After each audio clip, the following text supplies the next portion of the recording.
2 दिवसीय दौरे पर उत्तराखंड आएंगे पीएम मोदी। कैलाश ओम पर्वत का दर्शन करेंगे प्रधानमंत्री। भाजपा कर रही विशाल रैली की तैयारी। कांग्रेस कल करेगी सीएम आवास का घेराव। पूर्व सीएम हरीश रावत के नेतृत्व में होगा प्रदर्शन। आपदा प्रभावित किसानों की मुआवजा राशि बढ़ाने की मांग। अंकिता हत्याकांड की एडीजे कोर्ट में आज सुनवाई। कोर्ट में दर्ज होंगे आज 2 गवाहों के बयान। जम्मू निवासी पुष्पदीप के कोर्ट में आज लिए जाएंगे बयान। प्रदेश में 24 घंटे में डेंगू के 95 नए मामले। दून, हरिद्वार, नैनीताल, पौड़ी में सबसे ज्यादा मामले। स्वास्थ्य विभाग हुआ अलर्ट।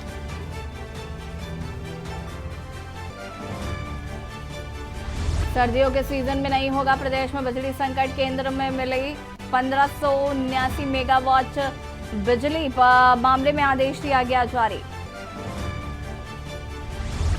देश के श्रेष्ठ पर्यटन गांव में पिथौरागढ़ के सरमौली का चयन आधिकारिक घोषणा के साथ 27 को मिलेगा सम्मान।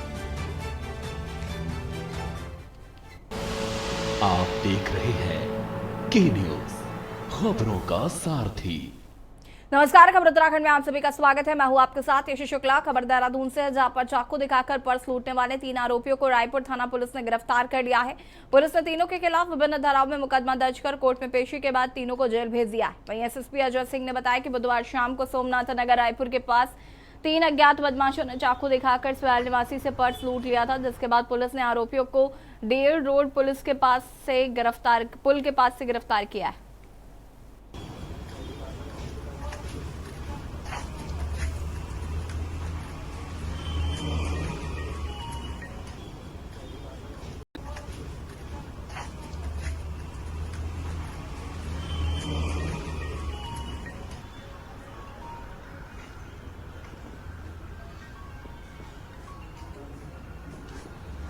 नागपुर के सोमनाथ एरिया पड़ता है, सोमनाथ नगर। वहाँ पर एक बाइक सवार के साथ चाकू दिखाकर 3 लोगों ने उसका बैग लूट लिया था और वो फरार हो गए थे। इसमें समस्त सीसीटीवी फुटेज और उसके आधार पर उसमें संदिग्धों की पहचान की गई थी, जिसमें 3 लोग को गिरफ्तार किया गया, जो लोकल ऋषि नगर के निवासी है। इसमें से एक रोहित जो है पूर्व में भी जेल जा चुका है और 4800 रुपये जो बैग में थे, अन्य जो दस्तावेज थे वो समस्त बरामद कर लिए गए हैं। साथ ही साथ तीनों अभियुक्तों को न्यायिक हिरासत में लेकर माननीय न्यायालय में पेश किया जा रहा है। उत्तराखंड के पूर्व मुख्यमंत्री हरीश रावत ने की न्यूज इंडिया से खास बातचीत की। इस दौरान उन्होंने कहा कि शनिवार को देहरादून में मुख्यमंत्री आवास का घेराव करेंगे, सरकार से मुआवजा राशि बढ़ाने की मांग करेंगे। हमारे संवाददाता अंकित काला ने हरीश रावत से खास बातचीत की है, क्या कुछ दिखाता है। उत्तराखंड में किसानों के मुद्दे पर कल पूर्व मुख्यमंत्री हरीश रावत मुख्यमंत्री आवास का घेराव करने जा रहे हैं। क्या सरकार से मांगे हैं और क्यों हरीश रावत को मुख्यमंत्री का आवास घेराव करना पड़ रहा है, इस पर बातचीत के लिए हमारे साथ उत्तराखंड के पूर्व मुख्यमंत्री हरीश रावत हमारे साथ जुड़े हैं। सर, कल आप लोग सीएम आवास का घेराव करने जा रहे हैं, क्या मांगे हैं? 3 बहुत सीधी सी मांगे हैं। एक तो पानी के भरने से, जब बरसात का पानी भरा तो खेतों में चरी खत्म हो गई, धान खत्म हो गया और गन्ना खत्म हो गया। सरकार कंपनसेशन दे रही है 1100 रुपया। 1100 रुपये में तो चरी का बीज भी नहीं आता, गन्ना और धान का तो अलग रहा। 1100 रुपये बीघा दे रही है केवल। और दूसरी मांग हमारी है, एक तो उसका कंपनसेशन बढ़ाओ। हमारे समय में 8000 रुपये प्रति बीघा दिया था। तो दूसरी मांग हमारी है कि गन्ने का धान, इस समय चीनी के मूल्य दुनिया में बढ़ रहे हैं, तो गन्ना किसान को प्रोत्साहित करने के लिए आवश्यक है सरकार समय पर गन्ने का मूल्य घोषित करे। और हमने 425 से पार 425 रुपया कुंटल से ज़्यादा देने की मांग की है। और तीसरी मांग हमारी है कि ये फसल चक्र जो है 6 महीने का होता है, तो जब खेत में कुछ है ही नहीं तो कहाँ से बिजली पानी का पैसा देंगे। किसानों का बिजली पानी माफ करो और आपदा पीड़ितों की मदद करो। नहीं तो कल का क्या कुछ कार्यक्रम रहेगा? क्या आप सड़ी हुई जो फसल है उसको लेकर के मुख्यमंत्री आवास में जाने वाले हैं? किसान आएंगे इसमें?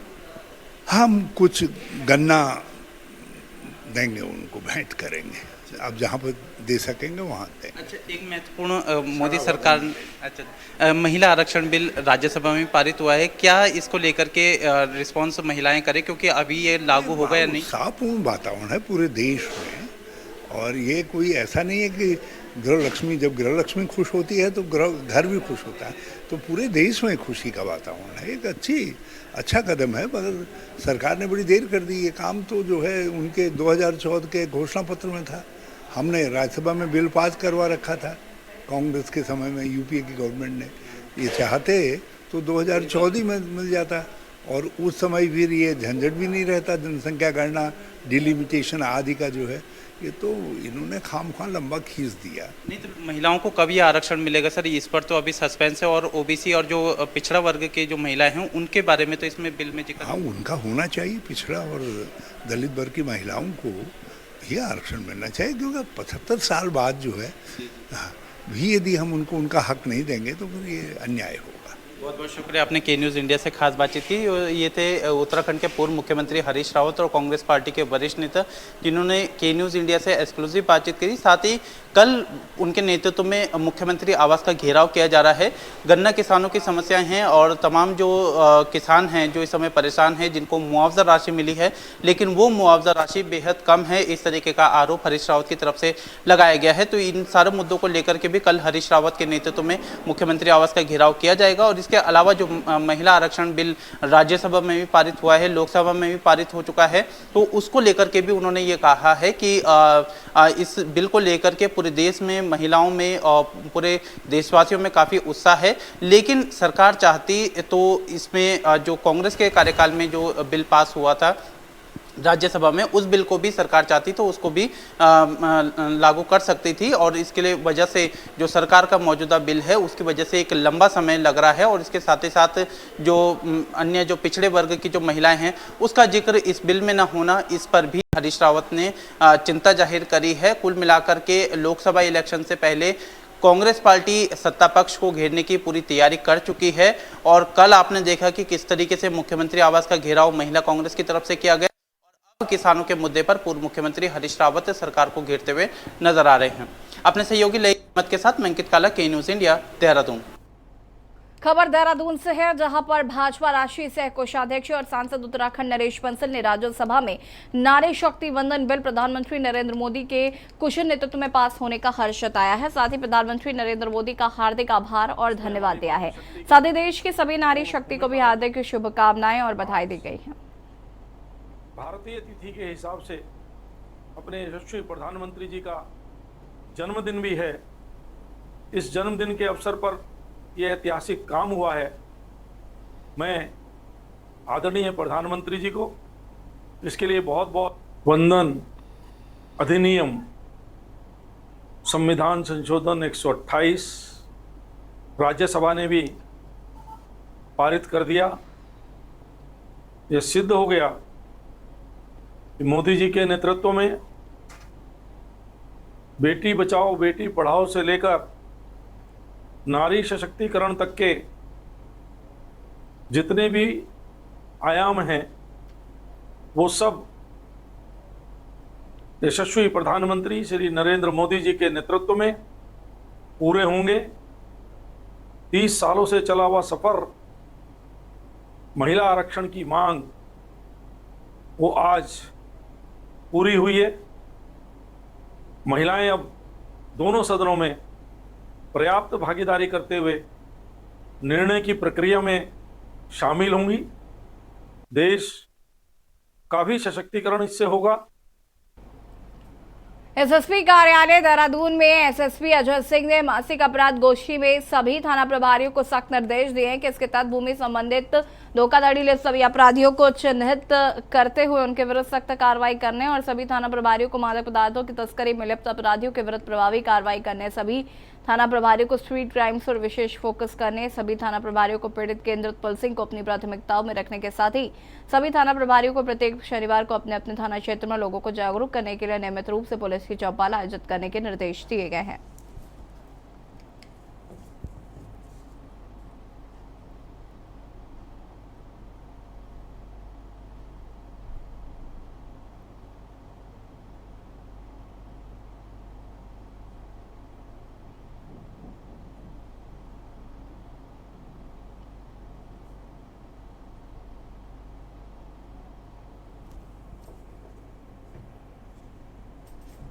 खबर हरिद्वार से है, जहां पर जिलाधिकारी धीराज सिंह गर्ब्याल ने बृहस्पतिवार को कलेक्ट्रेट सभागार में जिला परियोजना प्रबंधक इकाई द्वारा आयोजित स्वच्छ भारत मिशन के अंतर्गत जनपद हरिद्वार की कुल 482 ग्राम पंचायतों में सर्वेक्षण अभियान के तहत कार्यक्रम में जनपद के 13 ग्राम प्रधानों को स्वच्छता क्षेत्र में उत्कृष्ट कार्य करने के लिए प्रतीक चिन्ह और सर्टिफिकेट प्रदान कर सम्मानित किया गया है। जिलाधिकारी धीराज सिंह गर्ब्याल ने समारोह को संबोधित करते हुए कहा कि स्वच्छ भारत मिशन के तहत जिन ग्राम प्रधानों की मेहनत एवं लगन से जनपद को उत्तराखंड में प्रथम तथा देश में 6वां स्थान प्राप्त हुआ, यह हमारे लिए हर्ष का विषय है तथा ग्राम प्रधान इसके लिए अभिनंदनीय तथा बधाई के पात्र है।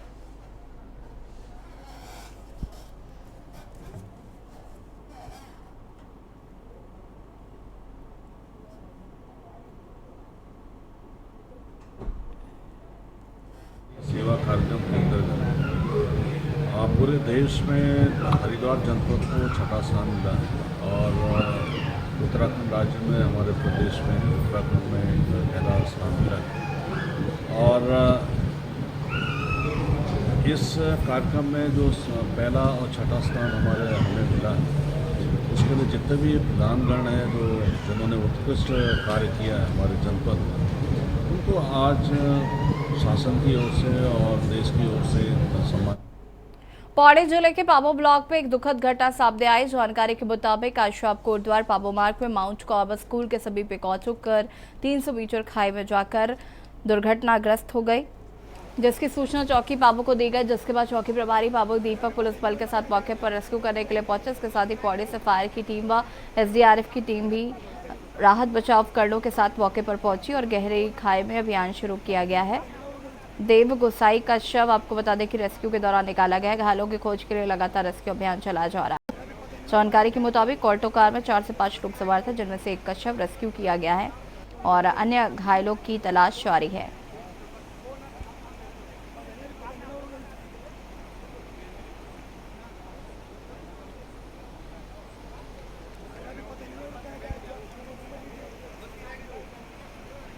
इसी बीच आपको लखनऊ से खबर बता देते हैं। उत्तर प्रदेश के लखनऊ से इस वक्त की बड़ी खबर, सिविल अस्पताल के ऑक्सीजन प्लांट में हुआ लीकेज। ऑक्सीजन प्लांट में लीक से मचा हड़कंप। अस्पताल कर्मचारियों और मरीजों में लीकेज की सूचना। लखनऊ से इस वक्त की बड़ी खबर आपको हम बता रहे हैं।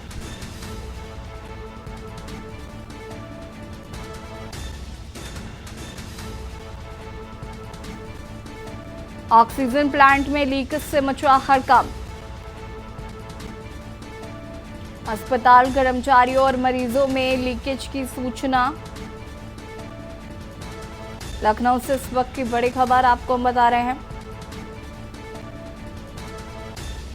सिविल अस्पताल के ऑक्सीजन प्लांट में हुआ लीकेज। ऑक्सीजन प्लांट में लीकेज से मचा हड़कंप। अस्पताल कर्मचारियों और मरीजों में लीकेज की सूचना।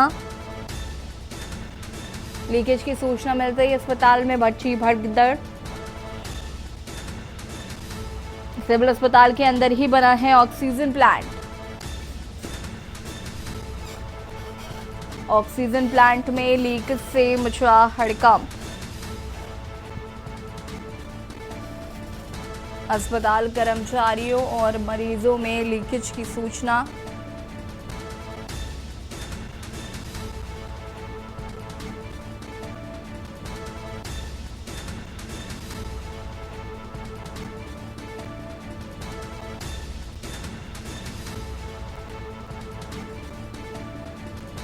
अस्पताल कर्मचारियों और मरीजों में लीकेज की सूचना। और इसी खबर पर ज्यादा जानकारी के लिए संवाददाता भरत शेट्टी हमारे साथ जुड़ चुके हैं। भरत, क्या कुछ जानकारी है इस पूरे मामले को लेकर? देखिए, सिविल हॉस्पिटल में ऑक्सीजन प्लांट लगा था, वहां पर अचानक लीकेज हुआ, जिसको लेकर वहां पर परिसर में भगदड़ मच गई और वहां पर तमाम जो पेशेंट्स दिखाने आए होते वो खौफ में आ गए। जैसे ही लेकिन तत्काल जैसे ही वहां पे टेक्नीशियन मौजूद थे, तुरंत वहां पे टेक्नीशियन पहुंचे और जो लीकेज की प्रॉब्लम थी उसको बंद किया गया। फिलहाल एक बड़ी घटना हो सकती थी, लेकिन वक्त रहते समय रहते लीकेज पर काबू पा लिया गया, जिससे कोई बड़ी घटना नहीं हुई। फिलहाल वहां पर जो कर्मचारी थे और मरीज थे, जैसे ही उनको जानकारी मिली कि लीकेज हो गई है वहां पे ऑक्सीजन प्लांट में, भगदड़ जरूर हुई, थोड़ा बहुत लोग घबराए जरूर, लेकिन बाद में इस पर काबू पा लिया गया। जी, किसी तरीके की कोई हानि की सूचना? किसी प्रकार की कोई हानि नहीं हुई। वक्त रहते वहां पे टेक्नीशियन मौजूद थे, तुरंत टेक्नीशियन को जैसे जानकारी हुई कि ऑक्सीजन प्लांट में लीकेज हो रहा है, वहां तुरंत अपने टूल्स के साथ पहुंचे और समय रहते बड़ी घटना पर काबू पा लिया गया, रोक लिया गया। ये ऑक्सीजन प्लांट पे लीकेज कैसे हुआ, क्या इसको लेकर किसी तरीके का कोई अपडेट है? देखिए, टेक्निकल फॉल्ट्स होती हैं कभी कभी, जिस तरीके से जो वॉशर होता है उससे कहीं ना कहीं लीकेज हो जाती है जब ग्रिप दबती है। लेकिन अभी अगर कहें तो अभी पूरी जांच की जा रही है कि आखिरकार ये वजह क्या थी इसकी लीकेज की और क्यों लीकेज हुआ। इससे जो टेक्नीशियन टीम है वो भी लगातार काम अब कर रही हैं और डॉक्टर्स की जो सीनियर डॉक्टर जो मौजूद थे वहां पर सिविल हॉस्पिटल में, उन्होंने भी निरीक्षण किया, वहां पहुंचे और पूरा देखा कि आखिरकार क्या घटना हुई। लेकिन अभी जानकारी प्राप्त निकाली जा रही है कि ऐसा हुआ क्यों, किस चीज में फॉल्ट आई कि लीकेज हुई उसके बाद। ठीक है भरत, बहुत बहुत शुक्रिया आपका तमाम जानकारी के लिए। बता दें कि सिविल अस्पताल के अंदर ही बना है ये ऑक्सीजन प्लांट। ऑक्सीजन प्लांट में लीकेज से मचा हड़कंप।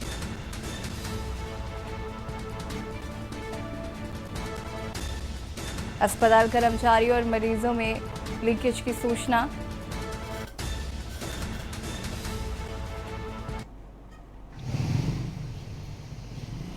खबर विकासनगर से है, जहां पर विधायक पर वित्तीय अनियमितताओं और विभिन्न विभागों में हुई धांधली का आरोप लगाते हुए आज कांग्रेस ने तहसील परिसर में प्रदर्शन कर मामले में सीबीआई जांच की मांग को लेकर तहसील प्रशासन के माध्यम से मुख्यमंत्री को ज्ञापन प्रेषित करवाया है।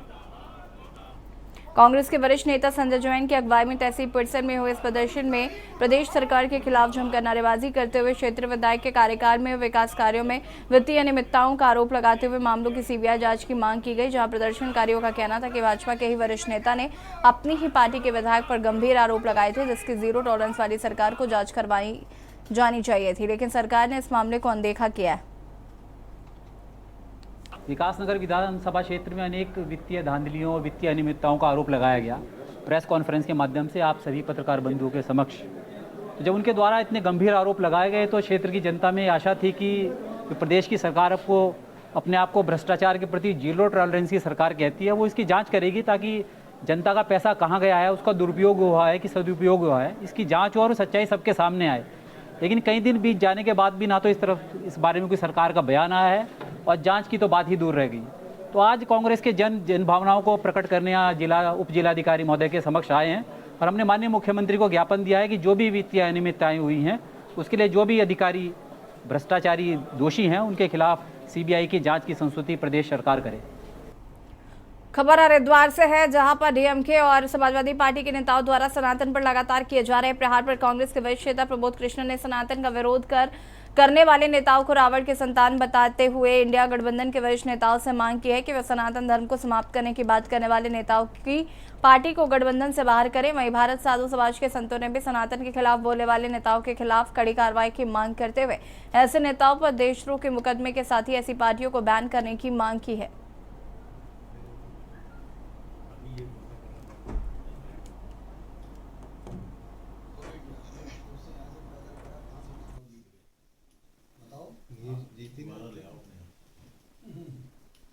सब करके देख रहे, सब एक ही बात बोलती है, तो है भी कि अपने बच्चों का नहीं हो पाए। देखिए, सनातन धर्म के खिलाफ जो भी बोलता है, जो सनातन के खिलाफ है वो भारत के भी खिलाफ है, क्योंकि सनातन के बिना भारत की कल्पना नहीं की जा सकती। सनातन के खिलाफ बोलने वाले ये रावण के वंशज हैं, इनका सर्वनाश सुनिश्चित है। और मैं तो इंडिया गठबंधन के तमाम वरिष्ठ नेताओं से ये अपील करना चाहता हूँ कि उन्हें सनातन के खिलाफ बोलने वाले राजनीतिक नेताओं को, राजनीतिक दलों को इंडिया गठबंधन से बाहर कर देना चाहिए। सनातन के प्रति जितने भी व्यक्ति हैं उन पर देशद्रोह का मुकदमा होना चाहिए और उनकी राजनीतिक पार्टियों को बैन कर देना चाहिए, क्योंकि एक सनातन धर्म ही ऐसा है जो विश्व को शांति का संदेश देता है। और ऐसे में जितने भी राजनीतिक दल हैं इनके भी जितने नेता हैं, निश्चित रूप से ये संत समाज, ये भारत साधु समाज मांग करता है कि उन पे सख्त से सख्त कार्रवाई कर उनको जेल में डाल दिया जाना चाहिए। और खबर रामनगर से, जहां सरकारी अस्पताल की बदहाल स्वास्थ्य सुविधाओं के खिलाफ लोगों का आक्रोश फूटा। उन्होंने अस्पताल के बाहर धरना प्रदर्शन करते हुए प्रदेश सरकार के साथ ही स्थानीय विधायक के खिलाफ भी नारेबाजी का रोष व्यक्त किया है। पूर्व ब्लॉक प्रमुख संजय रेड्डी के नेतृत्व में आयोजित धरना प्रदर्शन में पंचायत एवं नगर पालिका के प्रतिनिधियों के साथ ही आम जनता ने भी पूरी तरह से सहभागिता जताते हुए अपनी नाराजगी जाहिर की है। आपको बता दें कि रामनगर के इस अस्पताल में आने वाले मरीजों को बेहतर स्वास्थ्य सुविधा देने के मकसद से प्रदेश सरकार द्वारा कुछ साल पहले पीपीपी मोड पर दिया गया था, लेकिन जब से अस्पताल पीपीपी मोड पर गया है तब से यहाँ स्वास्थ्य सुविधाओं का बुरा हाल है। नगर के संयुक्त चिकित्सालय को प्राइवेट में दे दिया गया था, पीपीपी मोड पर दे दिया गया था और लगातार तब से इस हॉस्पिटल में अव्यवस्थाओं का बोलबाला है। आए दिन मरीजों के साथ अवहेलना की जाती है। ये हॉस्पिटल केवल रेफर सेंटर बन चुका है। कभी यहाँ किसी बच्चे की मौत हो जाती है, कभी यहाँ किसी गर्भवती महिला की मौत हो जाती है और जो गर्भवती महिलाएं यहाँ पर आती हैं उनको जो है सुबह तो कहा जाता है आपका ऑपरेशन शाम को होगा, लेकिन शाम के टाइम पर उनसे कहा जाता है कि हमारे बस की नहीं है, जच्चा और बच्चा की दोनों की जान खतरे में है, इन्हें कहीं बाहर ले जाइए, प्राइवेट में ले जाइए। और आए दिन कल भी मैं एक मामला देख रहा था यहाँ पे कि एक महिला से 2000 रुपए की मांग की गई और जब उसका ऑपरेशन किया गया तो उसका एक बच्चा पैदा हुआ, लेकिन उसके बाद बच्चे और जच्चा बच्चा दोनों की हालत बिगड़ गई और उन्हें यहाँ से कहीं अन्यत्र रेफर करना पड़ा। और इसी बीच आपको कानपुर से बड़ी खबर बता देते हैं। कानपुर से बड़ी खबर, पुलिस ने कलयुगी हत्यारे बाप को किया गिरफ्तार।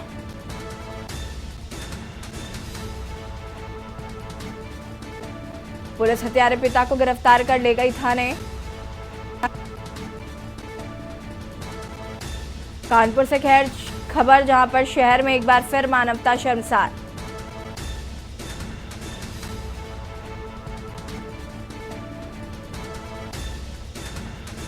कलयुगी बाप ने बेटी की गला दबाकर की हत्या। पिता ने अपनी 1.5 वर्षीय बेटी की हत्या।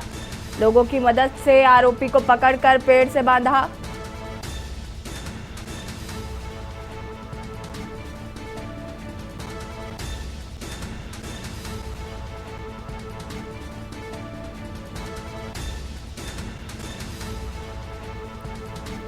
थाना सेन पश्चिम पारा के तुलसियापुर गांव का पूरा मामला बताया जा रहा है। सेन थाना क्षेत्र के तुलसियापुर गांव का पूरा मामला। कानपुर से खबर, जहां पर शहर में एक बार फिर मानवता शर्मसार। कलयुगी बाप ने अपनी बेटी की गला दबाकर की हत्या।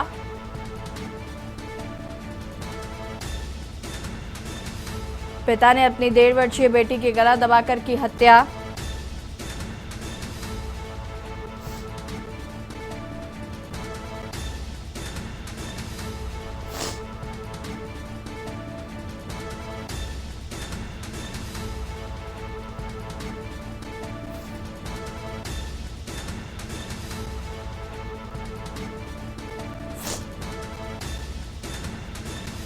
सेन थाना क्षेत्र के तुलसियापुर गांव का पूरा मामला बताया जा रहा है।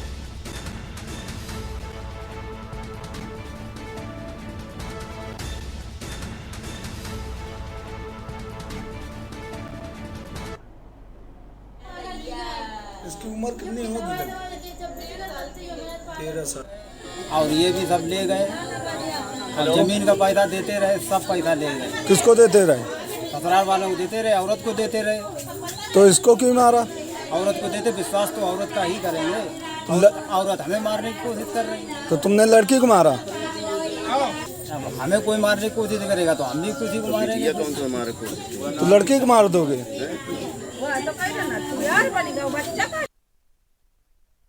खबर उत्तराखंड में फिलहाल इतना ही। देखते रहिए के न्यूज़ इंडिया। नमस्कार। आप देख रहे हैं के न्यूज़, खबरों का